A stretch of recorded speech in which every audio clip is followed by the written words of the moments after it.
Okay right, Hess's law.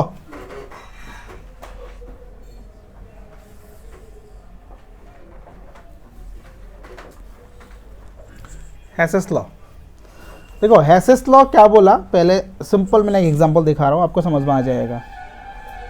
ये point A है, ये पॉइंट बी है, ठीक है, और ये पॉइंट सी है।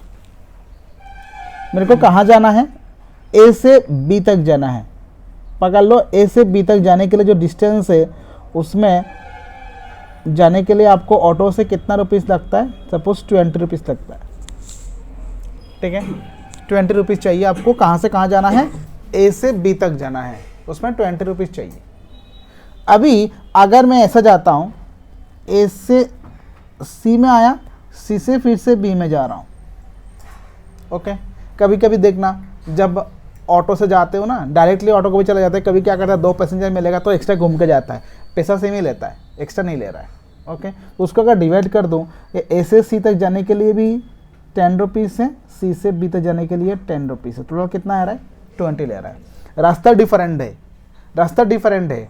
एंथैल्पी चेंज ए से बी में जितना है, दैट इज इस केस में जितना एंथैल्पी चेंज होगा, अगर ये रिएक्शन स्टेप में होता है, कभी कभी रिएक्शन स्टेप वाइज होता है ना, ए से बी बन रहा है, बी से सी बन रहा है, अभी कभी कभी डायरेक्टली ए से सी बनता है, ओके।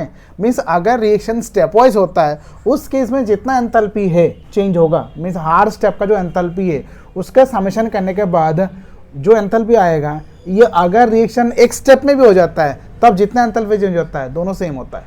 समझ में आया? मीन्स ये डेल्टा एच और ये अगर डेल्टा एच 1 है, ये अगर डेल्टा एच 2 है, तो हेसेस ने बोला delta H equal to delta H 1 plus delta H 2 होगा। मीन्स आप इस रास्ते से जाओ और इधर से जाओ, जैसे भी जाओ आपका एंथैल्पी चेंज सेम ही रहेगा। समझ में आया? क्लियर? दैट इज ये एंथैल्पी चेंज जो है वो क्या होगा, पाथ इंडिपेंडेंट मैनर है। पाथ इंडिपेंडेंट मैनर को क्या बोलता है, स्टेट फंक्शन बोलता है। तो चेंज ऑफ एंथैल्पी से स्टेट फंक्शन बोल सकता हूँ इसमें भी हेसेस का हिसाब से, क्योंकि enthalpy change does not depends on the path. आप कैसे भी जाओ, कोई भी पास में जाओ, अगर रिएक्शन डायरेक्टली हो जाएगा, जितना चेंज होगा एंथैल्पी, और अगर रिएक्शन स्टेप वाइज होगा उस केस में भी एंथैल्पी चेंज सेम ही होगा। क्लियर? तो उसका जो स्टेटमेंट है, ये पहले स्टेटमेंट लिखो, the enthalpy change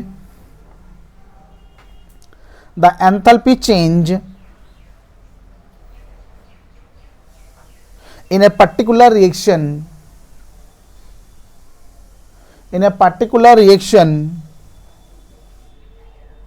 is the same whether the reaction takes place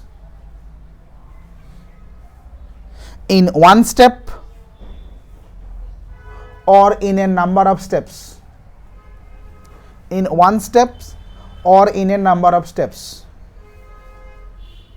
means जो एंथैल्पी चेंज है वो सेम रहेगा। आपका ये अगर एक स्टेप में हो और मल्टीपल स्टेप में हो, चेंज हमेशा सेम रहेगा। ओके, तो ये एग्जांपल का हिसाब से आप इसे दिखा सकते हो। जैसे ये 10-20 को हटा दो, ये डायग्राम दिखा सकते हो। ये हमारा पाथ 1 है और ये हमारा पाथ 2 है। दोनों पाथ में देखो एंथैल्पी चेंज सेम आ रहा है। डेल्टा एच इक्वल टू क्या आ रहा है, delta H 1 plus delta H 2, ये लिख सकते हो। देन एक एग्जांपल दिखाऊंगा।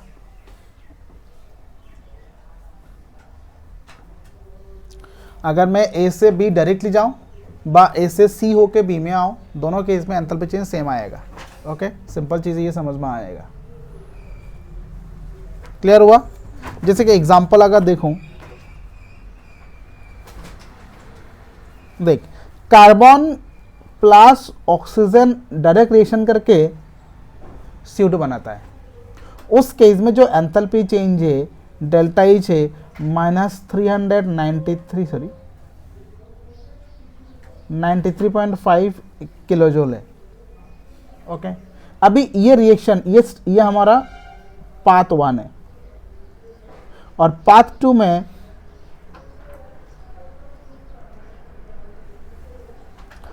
2 में ये स्टेप 1 और स्टेप 2 मीन्स अभी स्टेप वाइज करूँगा रिएक्शन को।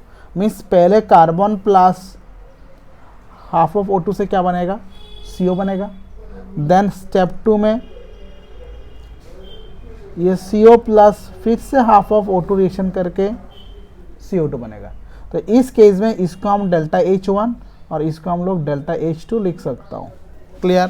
तो डेल्टा H1 इक्वल टू कितना है, -110.5 किलो जूल, और डेल्टा H2 कितना है, -283.0 किलो जूल। ओके सी, अब ये delta H1 plus delta H2 अगर कर दूँ, ये डेल्टा H का इक्वल हो जाएगा। तो हम इस बोल सकता हूँ delta H equal to delta H1 plus delta H2। ये सुन लो, हेसेस ने वही बोला, जो अगर रिएक्शंस स्टेप वाइज होता है उस केस में जितना एंथैल्पी चेंज होगा उसका हर स्टेप का एंथैल्पी को समेशन कर दो, ये टोटल एक स्टेप में अगर चेंज होगा तो उसका इक्वल हो जाएगा। Okay, that is it is a path independent manner means it is a state function. उसके से बोल सकता हूँ, अगर पूछेगा तो enthalpy change is state function, आप डायरेक्टली बोल सकते हो अकॉर्डिंग टू हेसेस लॉ बोल के बोल देना। Okay, it is path independent manner because if it is go to directly or if it is the different step, that cases the enthalpy change is equal. Okay, ये अगर question पूछता है तो आप उसको इस हिसाब से, इसका लॉ का हिसाब से बोल सकते हो। क्लियर, समझ में आया? ये एग्जांपल लिख लो।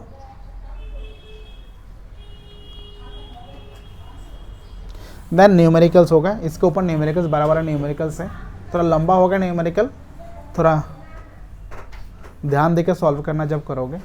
इजी है लेकिन बहुत लंबा है, और थोड़ा अगर जल्दबाजी करोगे तो कंफ्यूज हो जाओगे, गलत करोगे। और इसमें से एक क्वेश्चन तो आता ही है एग्जाम में, मीन्स इस टॉपिक का ऊपर, ये इंपॉर्टेंट टॉपिक है।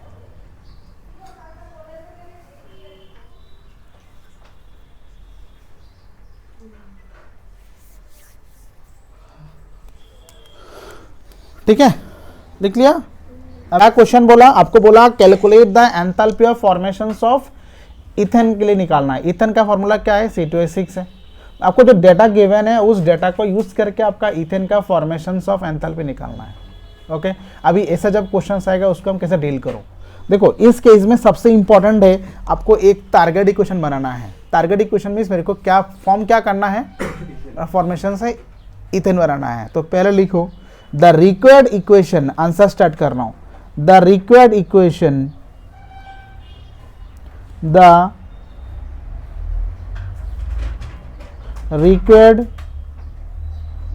इक्वेशन फॉर द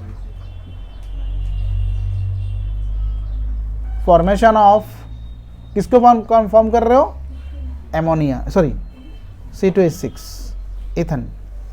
ओके, अभी इसके लिए इक्वेशन बनाना। देखो, जिसको आपको फॉर्म करना, अच्छा देखो बाद में लिखना, पहले देखो इधर C2H6 को बनाना है, तो जिसको बनाना है ना उसको पहले आप राइट साइड में लिखोगे। क्या लिखोगे, C2H6 लिखा। C2H6 लिखने के बाद आप अभी आपको जो डाटा गिवन है वो डाटा में देखो C2H6 कहाँ दिखाई दे रहा है, इधर है। कौन सा फॉर्म में है, गैस में है, सॉलिड में है, लिक्विड में है, गैस फॉर्म में है, तो इसके साथ में गैस लगाओ। ठीक है, क्लियर। अभी बोलो ये C2H6 बनाने के लिए आपको क्या क्या चाहिए, कार्बन चाहिए, हाइड्रोजन चाहिए। कितना कार्बन चाहिए, 2 कार्बन चाहिए। तो आप लेफ्ट साइड में लिखो 2 कार्बन। अभी देखो आपका इक्वेशन में कार्बन कहाँ प्रेजेंट है, इधर है। कार्बन कौन सा फॉर्म में है, सॉलिड फॉर्म में है, सॉलिड फॉर्म में है। प्लस हाइड्रोजन चाहिए, हाइड्रोजन देखो इस केस में कौन सा फॉर्म में है, H2 फॉर्म में है, H2 गैस में है। लेकिन मेरे को कितना हाइड्रोजन चाहिए, 6 हाइड्रोजन चाहिए। तो अगर H2 गैस में है तो 6 हाइड्रोजन के लिए कितना H2 चाहिए, 3 H2। तो लिख सकता हूं 3 H2 गैस। इतना तक समझ में आएगा, बताओ। This is our target equation. तो इस इक्वेशन को हमको डिराइव करना पड़ेगा। कैसे, ये तीनों इक्वेशन अप्लाई करके। जो 3 इक्वेशन डेटा गिवन है, इस तीनों इक्वेशन को आप यूज करोगे, इसको फाइंड आउट करना है।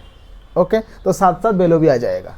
क्लियर। अच्छा, अभी बताओ, बाद में लिखना। अभी देखो मेरा जो इक्वेशंस है, टारगेट इक्वेशंस है, उसमें कार्बन कितना है, 2 है। ये सुनो, कहाँ पे है, लेफ्ट साइड में, राइट साइड में है, लेफ्ट में है। अभी देखो आपको जो डाटा गिवन है क्वेश्चंस में, उसमें कोई जगह में कार्बन प्रेजेंट है। कौन सा इक्वेशन में है, फर्स्ट इक्वेशन में कितना कार्बन प्रेजेंट है, 1। आपको कितना चाहिए, 2 चाहिए। तो आपको अगर 2 चाहिए और इक्वेशन में अगर 1 कार्बन प्रेजेंट है तो आप क्या लिखोगे, इक्वेशन 1 इंटू 2, समझ में आया क्या बताओ, क्योंकि मैं कार्बन का ढूंढ रहा हूँ, बाकी जहाँ भी जाना है तो बाकी जाना है तो बाकी आराम से धीरे धीरे हो जाएगा, डेटा वैसे गिवन है। क्लियर, मेरा टारगेट क्या है, कार्बन को बैलेंस करना। मैंने कार्बन को ढूंढ लिया, कितना कार्बन लेफ्ट साइड में है, 2, 1 था तो इसको मल्टीप्लाई करके 2 से मल्टीप्लाई कर दे, क्योंकि मेरा टारगेट इक्वेशन में 2 कार्बन है। क्लियर, समझ में आ गया। इसके बाद क्या चाहिए, हाइड्रोजन चाहिए। हाइड्रोजन कौन सा इक्वेशन में प्रेजेंट है, सेकंड इक्वेशन में। कितना हाइड्रोजन प्रेजेंट है, 2, सॉरी H2 प्रेजेंट है, मीन्स एक H2 प्रेजेंट है। मेरे को कितना H2 चाहिए, 3 H2 चाहिए। तो अभी हम क्या करो, इसके साथ 3 इंटू इक्वेशन 2, समझ में आया। दोनों का बीच में कौन सा सिंबल प्रेजेंट है, प्लस है, तो दोनों को प्लस कर दो। इतना तक समझ में आया क्या बताओ। इक्वेशन 1 को 2 से मल्टीप्लाई करूंगा, इक्वेशन 2 को 3 से मल्टीप्लाई करूंगा। अभी इक्वेशन 1 को करता हूँ, बाद में लिखना, पहले देखो एक बार समझ में आ जाएगा तो बाकी आप आराम से कर पाओगे। अभी मैं पहले क्या करता हूँ, इसको मल्टीप्लाई करता हूँ इक्वेशन 1 को 2 से। इक्वेशन 1 में क्या है, 2 कार्बन होगा, 2 कार्बन ये सॉलिड में होगा, प्लस 2O2 गैस में होगा, प्लस 2CO2 गैस में होगा। डेल्टा H0, देखो डेल्टा H0 कितना था, -393.5 था, अभी कितना होगा, इंटू 2 हो जाएगा ना, इंटू 2 हो जाएगा। पूरा को 2 से मल्टीप्लाई कर दो, पूरा को 2 से मल्टीप्लाई करना पड़ेगा, कितना आ जाएगा, -787 किलो जूल। डेल्टा आर का मीनिंग होता है, delta means change, H means enthalpy, not means standard, और R means reaction, means standard enthalpy change of the reaction. Okay, ये लास्ट दिन बोला था लास्ट क्लास में, standard enthalpy change of the reaction. अगर इधर एप रहता है तो standard enthalpy change of formation. Clear हुआ, अगर आर का जगह में एप प्रेजेंट होगा। ओके, तो इसके बाद क्या करना है, इक्वेशन 3 के साथ, सॉरी इक्वेशन 2 के साथ कितना इंटू करना था, 3 इंटू करना है। अभी इक्वेशन 2 के साथ 3 इंटू करना है। इक्वेशन 2 क्या है, हाइड्रोजन वाला है, तो हाइड्रोजन कितना हो जाएगा, 3H2, ये कौन सा फॉर्म में था, गैस फॉर्म में था, प्लस कितना हो जाएगा, 3/2O2, वो भी गैस फॉर्म में है, और क्या बनेगा, 3H2O लिक्विड बनेगा, और ये delta R H0 equal to कितना हो जाएगा, इंटू 3 कर दूंगा, कितना था, -285.8 के साथ कितना इंटू करना है, 3 इंटू करना है। 3 इंटू करने से आएगा 4.758 -8, अच्छा थोड़ा देखा नहीं दे रहा है इसको,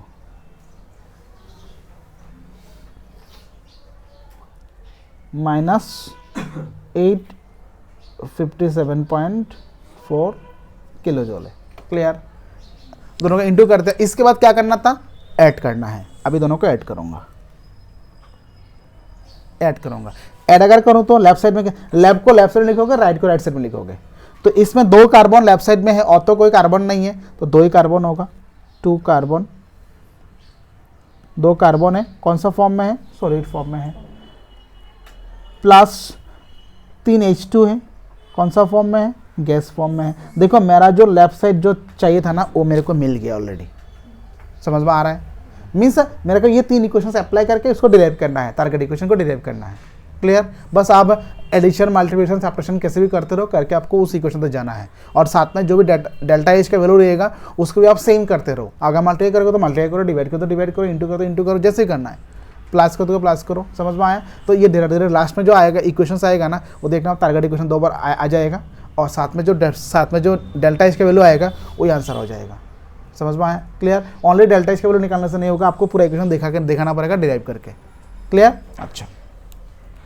और साथ में ऑक्सीजन कितना आ रहा है, 2 + 3/2 कितना आ जाएगा, 7/2, 7/2 O2 ये गैस है, arrow 2CO2 gas plus 3H2O liquid है, और delta R H0, delta R H0 कितना होगा, दोनों का भी हमको क्या करना पड़ेगा, ऐड करना पड़ेगा। ऐड करने से आएगा -1644.4 किलो जूल। इतना तक समझ में आएगा, बताओ। ओके, अच्छा। अभी तो इस इक्वेशन को मैंने इक्वेशन नंबर 4 लगा सकता हूँ। मेरा 3 इक्वेशन तो पहले से था, 1 2 3, वो क्वेश्चंस में गिवन था, समझ में आया। इसको मैंने नंबर नहीं किया क्योंकि ऑलरेडी क्वेश्चंस में नंबर है। ओके, अभी अभी देखो आपका जो टारगेट इक्वेशन है उस टारगेट इक्वेशन में C2H6 चाहिए, कहाँ चाहिए, राइट और लेफ्ट में, राइट साइड में चाहिए। आप देखो तो आपका जो इक्वेशन बचा है और कौन सा है, 3 नंबर इक्वेशन बचा है, उस इक्वेशन में C2H6 कहाँ प्रेजेंट है, लेफ्ट में प्रेजेंट है, यस और नो। अभी लेफ्ट वाला को राइट में लेना है, बस सामने पॉजिटिव सिंबल आना है, तो लेफ्ट में क्या सिंबल होना चाहिए था, माइनस होना चाहिए। समझ पाए क्या, बोलो। मेरा राइट साइड में पॉजिटिव सिंबल है, क्लियर। तो मेरा रिएक्टर में प्रेजेंट है वो लेफ्ट साइड में, तो उसको अगर राइट में लेके जाने के बाद, जैसे हम लोग सिंप्लीफाई करता हूँ, लेफ्ट वाला को राइट में जाने से क्या होता है, सिंबल चेंज हो जाता है, उसका जो सिंबल हो चेंज हो जाता है ना, प्लस माइनस हो जाता है।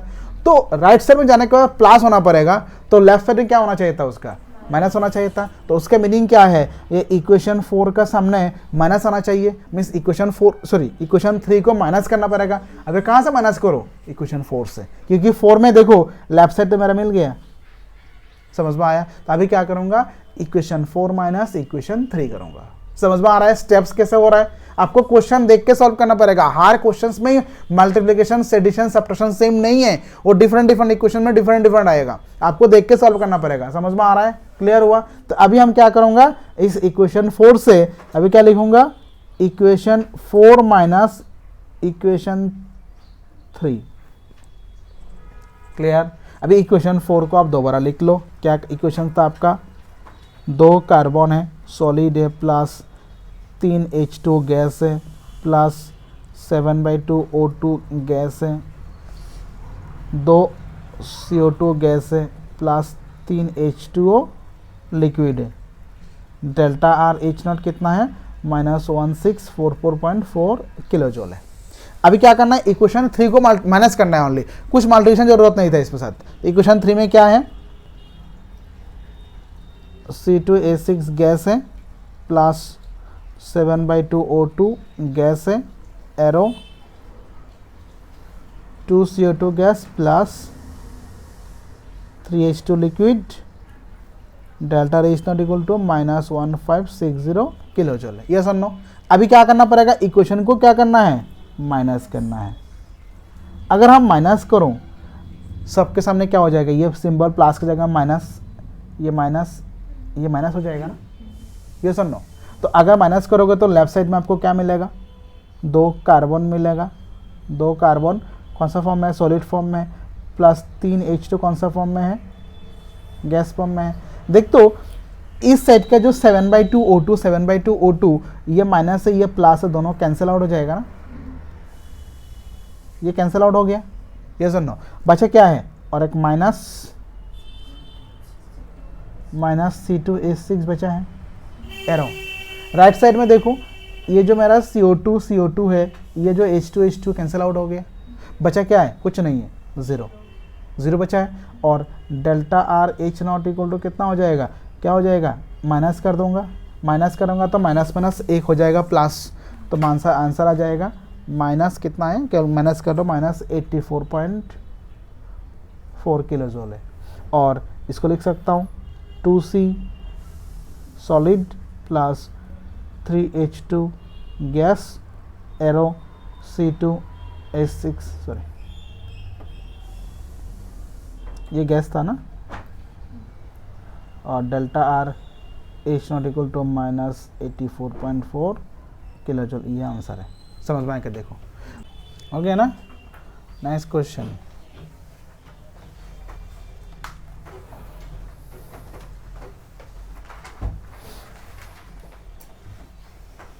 सॉल्व करो तो ये क्वेश्चन, ये डेटा गिवन है आपको CH3OH के लिए एंथैल्पी ऑफ फॉर्मेशन निकालने के लिए बोला। Solve it, calculate the standard enthalpy of formation of methanol. Okay, data given है, 3 इक्वेशन गिवन है, जैसे आगे वाला किया था उसके हिसाब से पहले टारगेट इक्वेशन लिखो, देन आपका मेन इक्वेशंस यूज करके आप टारगेट इक्वेशन को ड्राइव करो। लिखा,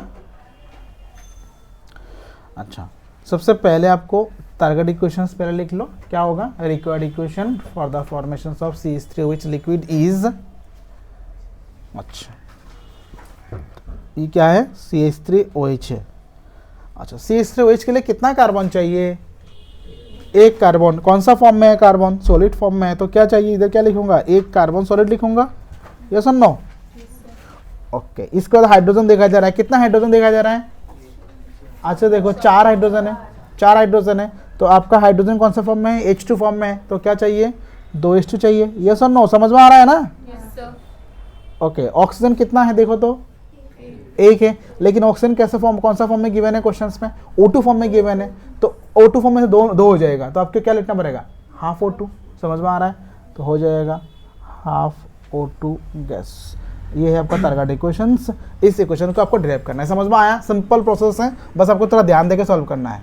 इसके बाद आप सॉल्व करो, इक्वेशंस को अप्लाई करो, कैसे करोगे सॉल्व करो। हाँ लिक्विड है, तो क्वेश्चंस पे गिवन ही तो है, CH3OH लिक्विड है।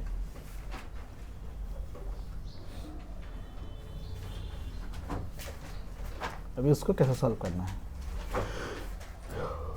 पहले लेफ्ट साइड को टारगेट करोगे, लेफ्ट साइड में क्या दिखाई दे रहा है आपको, कार्बन दिखाई दे रहा है, कौन सा इक्वेशन में कार्बन प्रेजेंट है, सेकंड इक्वेशन में कितना कार्बन चाहिए आपको, एक, सेकंड इक्वेशन में कितना कार्बन प्रेजेंट है, एक, तो कुछ करना जरूरत पड़ेगा उसके साथ, कुछ नहीं है, बस इक्वेशन 2 को लेना है। इसके बाद हाइड्रोजन ढूंढना है, ऑक्सीजन देखो, ऑक्सीजन क्या है, ऑक्सीजन को मैंने नहीं लूंगा क्योंकि ऑक्सीजन बहुत सारे इक्वेशन में प्रेजेंट है। पूछ सकते हो सर ऑक्सीजन क्यों नहीं ले रही, कि ऑक्सीजन बहुत सारे इक्वेशन में प्रेजेंट है, 2-3 इक्वेशन में ऑक्सीजन देखा जा रहा है, इसके लिए ऑक्सीजन को टारगेट नहीं करूंगा, ऑक्सीजन बाद में आ जाएगा। किसको ले रहा हूँ, हाइड्रोजन को। देखो हाइड्रोजन कौन सा इक्वेशन में प्रेजेंट है, इक्वेशन 3 में कितना हाइड्रोजन प्रेजेंट है, 2, मीन्स एक H2 प्रेजेंट है, तो कितना चाहिए, 2 चाहिए, ये सुन लो, तो इक्वेशन 3 के साथ कितना मल्टीप्लाई करना पड़ेगा, 2, दोनों का बीच में कौन सा सिंबल आ रहा है, कार्बन और हाइड्रोजन के बीच में प्लस, मीन्स क्या हो जाएगा, इक्वेशन 2 प्लस 2 इंटू इक्वेशन 3, समझ में आया, इक्वेशन 2 प्लस 2 इंटू इक्वेशन 3 कर लो, करके डेल्टा इस निकाल दो कितना आ रहा है, और इसमें जो फॉर्म आएगा वो इक्वेशन नंबर 4 हो जाएगा। देन इक्वेशन 4 आने के बाद दोबारा सोचना पड़ेगा क्या करना है।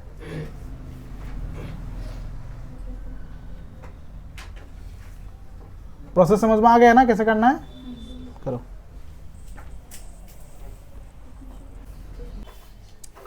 जिसका नहीं हुआ देखो मैं बोल रहा हूं, इक्वेशन क्या करना है, जो टारगेट इक्वेशन से उसमें हम लोग देखा हमारा CH3OH को लिक्विड को बनाना है।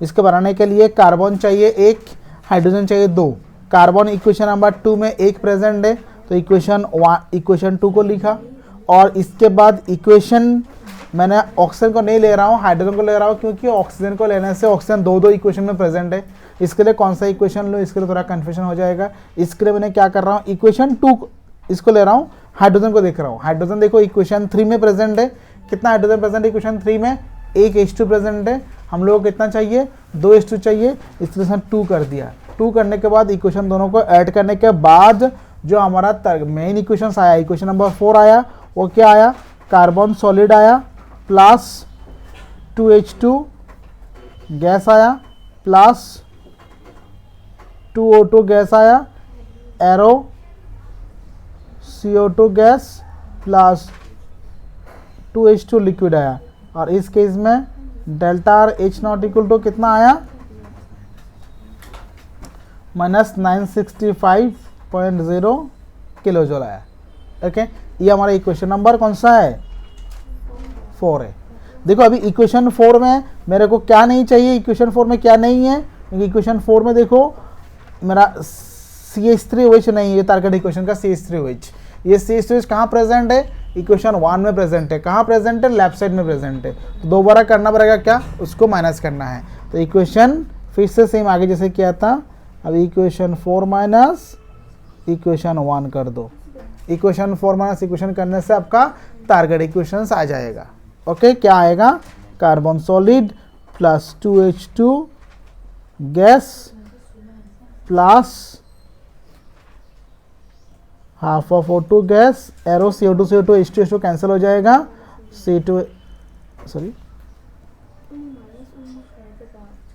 CH3OH लिक्विड, और इस फेज में delta R H not equal to कितना आया, -2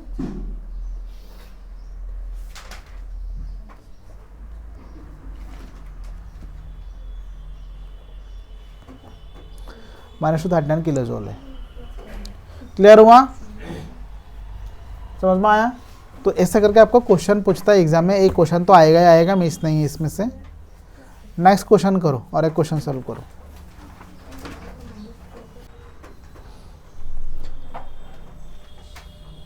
क्या क्वेश्चन है? Calculate delta R H not. आपको इक्वेशन गिवन है, इस इक्वेशन के लिए डाटा गिवन है। जैसे आगे वाला इक्वेशन हम लोग क्या था, टारगेट इक्वेशंस के लिए हम लोगों को, हाँ ये पॉजिटिव है, ऑनली वैल्यू गिवन था। लेकिन इस केस में आपको वैल्यू नहीं, सॉरी डायरेक्टली इक्वेशन दे दिया, आपको टारगेट इक्वेशन बनाने की जरूरत नहीं है, वो टारगेट इक्वेशन गिवन है। आगे इक्वेशन में टारगेट इक्वेशन गिवन नहीं था, आगे वाला क्वेश्चन में only formations of enthalpy change, एक मॉलिक्यूल का नाम गिवन था। लेकिन इस केस में आपको डायरेक्ट इक्वेशन गिवन है, तो आपको टारगेट इक्वेशन का जरूरत नहीं है। अब डायरेक्टली तीनों इक्वेशन के अप्लाई करके टारगेट इक्वेशन जो गिवन है उसको फाइंड आउट कर लो। ओके, और भी इजी है, थोड़ा कर लो, सॉल्व करो इसको।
आ गया ना?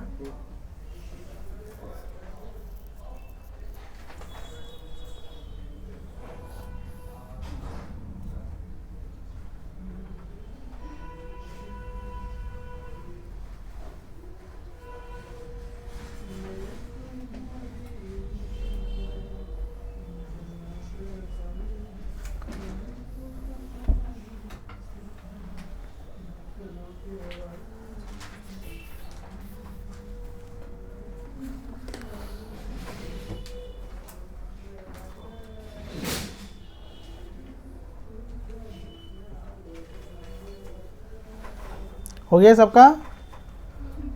पहले क्या क्या इक्वेशन नंबर देखो, इस केस में हमारा कार्बन जो टारगेट इक्वेशन है, ये टारगेट इक्वेशन है, इसमें कार्बन एक प्रेजेंट है, तो इसके लिए क्या क्या इक्वेशन नंबर 1 को टारगेट किया क्योंकि इक्वेशन नंबर 1 में कार्बन है, ओके, एक ही प्रेजेंट है, तो इक्वेशन 1, और इसमें देखो 2 हाइड्रोजन प्रेजेंट है तो इक्वेशन 2 × 2 हो जाएगा, ओके। तो वही किया क्या क्या इक्वेशन 1 प्लस इक्वेशन 2 × 2 किया, यस और नो, ओके। इस इक्वेशंस को करने के बाद आपको क्या इक्वेशंस आया, इक्वेशन नंबर जो 4 है वो क्या आया, एक कार्बन आएगा प्लस 2 हाइड्रोजन गैस है, कार्बन सॉलिड है, और ऑक्सीजन कितना आया 2 + 2 मीन्स 2O2, यस और नो, और CO2 है प्लस 2H2 लिक्विड है, ये गैस है।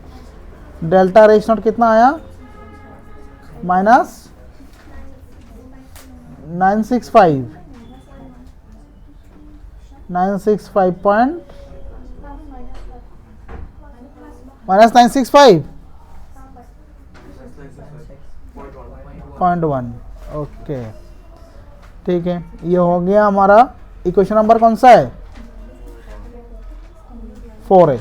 अभी देखो इक्वेशन 4 में मिसिंग क्या है, मिसिंग है CH4। CH4 कहाँ प्रेजेंट है, इक्वेशन 3 में प्रेजेंट है, वो भी राइट साइड में प्रेजेंट है, ओके। तो मेरे को चाहिए राइट साइड में, राइट साइड में प्रेजेंट है तो माइनस तो नहीं कर सकता हूँ, प्लस से करना पड़ेगा। अभी इक्वेशन किस में करना है, इक्वेशन 4 प्लस इक्वेशन 3 कर दो, ठीक है। इक्वेशन 4 प्लस इक्वेशन 3 करने से इसमें देखो लेफ्ट साइड में CO2 है, 2H2 है, इसका राइट साइड में CO2 और H2 है, दोनों लेफ्ट और राइट वाला कैंसिल हो जाएगा इक्वेशन, दोनों इक्वेशन का। तो बचेगा क्या, लेफ्ट साइड में ये हमारा 2 कार्बन है, सॉरी कार्बन सॉलिड है, प्लस 2H2 गैस है, प्लस O2 बचेगा क्या, O2 नहीं बचेगा, देखो O2 भी कैंसिल हो जाएगा क्योंकि राइट साइड में 2 O2 है, इसके लेफ्ट साइड में 2 O2 है, ये भी O2 कैंसिल हो जाएगा इसके साथ, ओके। तो ये कुछ नहीं बचेगा लेफ्ट साइड में, और सॉरी प्लस नहीं आएगा, एरो देकर लिख सकता हूँ, CH4 गैस है, delta R H not equal to कितना आया, -74.8 किलोजूल मोल इन गैस। समझ में आया कैसे सॉल्व किया, सेम बोलो। नेक्स्ट क्वेश्चन, नेक्स्ट क्वेश्चन बहुत बार एग्जाम में आया है JEE में, ये है question, calculate delta F H not for the chloride ion from the following data. Chloride ion means Cl- निकालना है। देखो एंथैल्पी ऑफ रिएक्शन नहीं बोला, अभी तो हम लोगों ने जितना किया था सब एंथैल्पी ऑफ रिएक्शन था, अभी एंथैल्पी ऑफ फॉर्मेशन से। मैंने लास्ट डे का क्लास में एंथैल्पी ऑफ फॉर्मेशन का कुछ क्वेश्चंस कराया था, याद है कैसे किया था, delta H equal to HP minus HR करके कराया था न्यूमेरिकल्स। तो enthalpy of product minus enthalpy of reactant, enthalpy of formation of product minus enthalpy of formation of reactant, last दिन ऐसा किया था हम लोग ने, कुछ क्वेश्चन से सॉल्व किया था, देख लेना।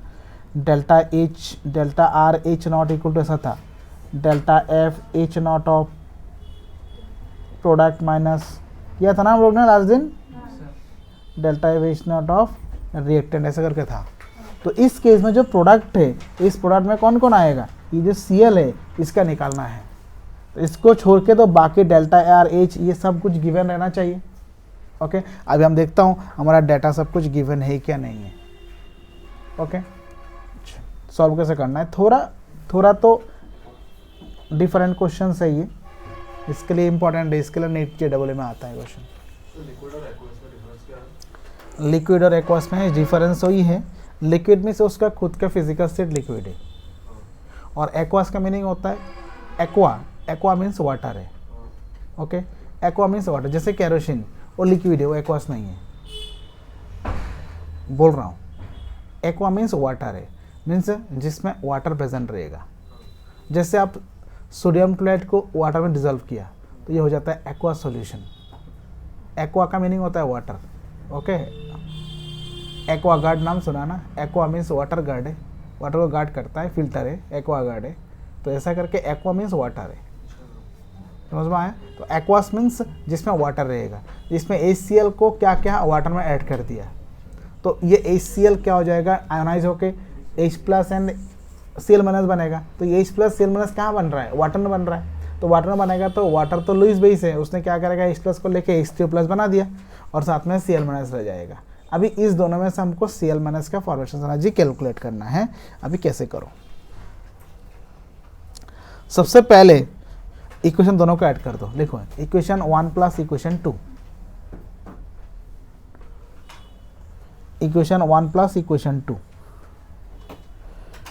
क्यों कर रहा हूं, देखो इक्वेशन 1 प्लस इक्वेशन 2 अगर कर दो ना, दो साइड में HCl को मैं भगा सकता हूं, समझ में आया।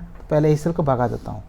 सर ये भी देखना पड़ेगा या फिर हर क्वेश्चन में ऐसे हो? नहीं, हर क्वेश्चन में ऐसा नहीं है, ये मैं देख के कर रहा हूँ। इसमें देखो HCl है, इसमें HCl है, मेरा HCl से कुछ मतलब नहीं है, मेरा Cl माइनस चाहिए।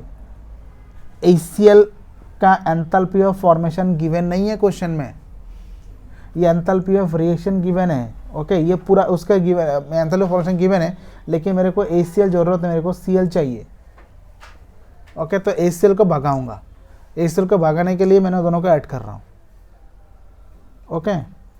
अच्छा, ऐड करने से भाग जाएगा, नहीं भागेगा। तो HCl को तो नहीं भागेगा, HCl को अगर दोनों को ऐड कर दूं तो 2 HCl हो जाएगा। अच्छा, HCl का एंथैल्पी ऑफ फॉर्मेशन गिवन है,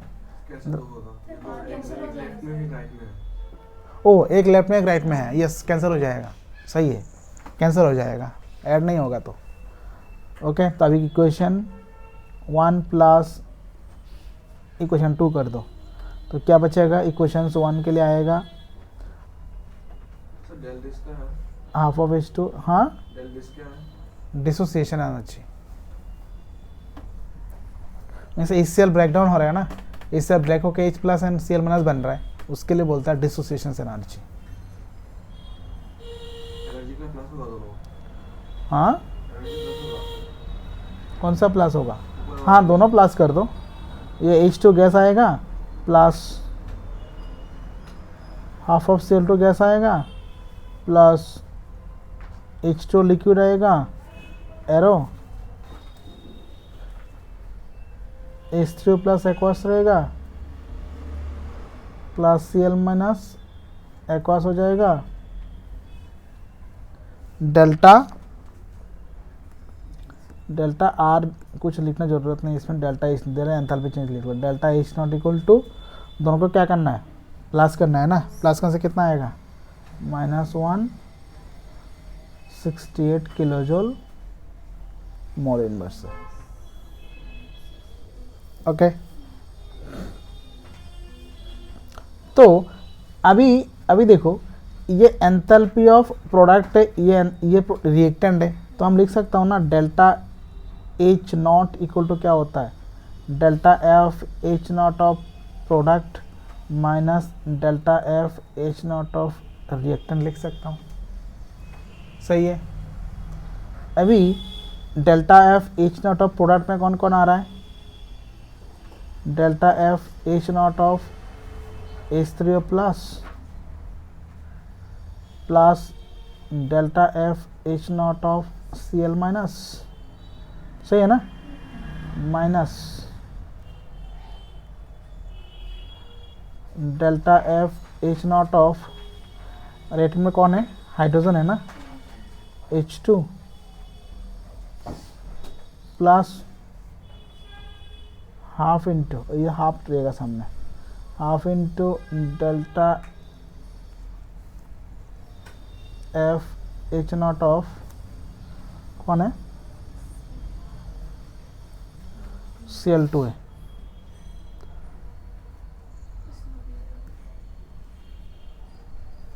ठीक है। अच्छा देखो, एक चीज़ याद रखना, आपको निकालना है इसका वैल्यू, इसका वैल्यू निकालना है, तो इस सब का वैल्यू चाहिए। देखो Cl2 मैंने लास्ट दिन बोला था, अगर मॉलिक्यूल सेम एटम से बनता है, उस केस में नहीं आता है, तो इसका 0 है, H2 का भी ये भी ज़ीरो है। और इसके बाद इधर जो H3O प्लस है, H3O प्लस एक्चुअली सब कुछ बना ही नहीं, वो वाटर रह गया, वो वाटर ही तो है, बस H प्लस H2O के साथ लुईस बेस बन के हो रहा है, इसमें कोई एनर्जी एब्जॉर्ब या रिलीज कुछ नहीं हो रहा है, तो ये भी ज़ीरो है, ये तीनों ज़ीरो है। तो इसके वैल्यू कितना है, डेल्टा एफ एच नॉट, हाँ कौन सा H2? H2 hydrogen plus hydrogen है, H2 है, तो H2 में एग्जिस्ट करता है। मैं लास्ट में बोला था एंथैल्पी ऑफ फॉर्मेशन आएगा तब जब H2 प्लस Cl2 मिलके 2HCl बनाएगा, तब फॉर्म हो रहा है, रिएक्शंस होके फॉर्म हुआ तब एंथैल्पी फॉर्मेशन आएगा। दो डिफरेंट मॉलिक्यूल्स रिएक्शंस करके एक कंपाउंड बना रहा है, तब जाके हम लोगों का एंथैल्पी ऑफ फॉर्मेशन आएगा। ये O2 Cl2 Br2 I2 कुछ के लिए नहीं आता है, इसके लिए हमेशा ज़ीरो होगा स्टैंडर्ड में, समझ में आया? तो ये हमारा ज़ीरो है, ये पोर्शन पूरा 0 0 0 0 आ रहा है।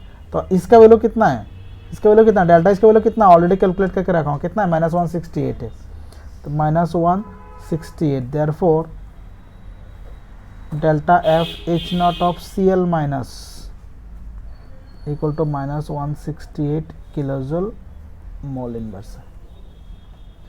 देखो समझ में आया क्या, क्लियर हुआ?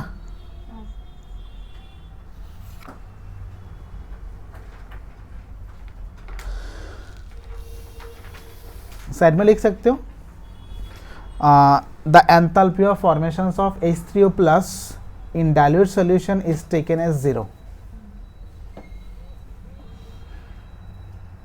H3O प्लस का जो एंथैल्पी ऑफ फॉर्मेशन है वो 0 होता है।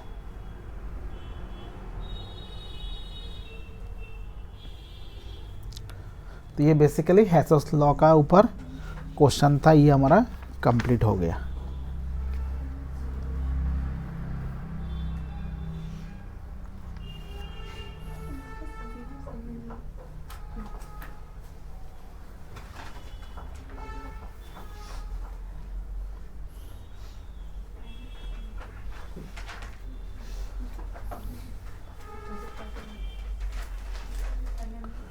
ओके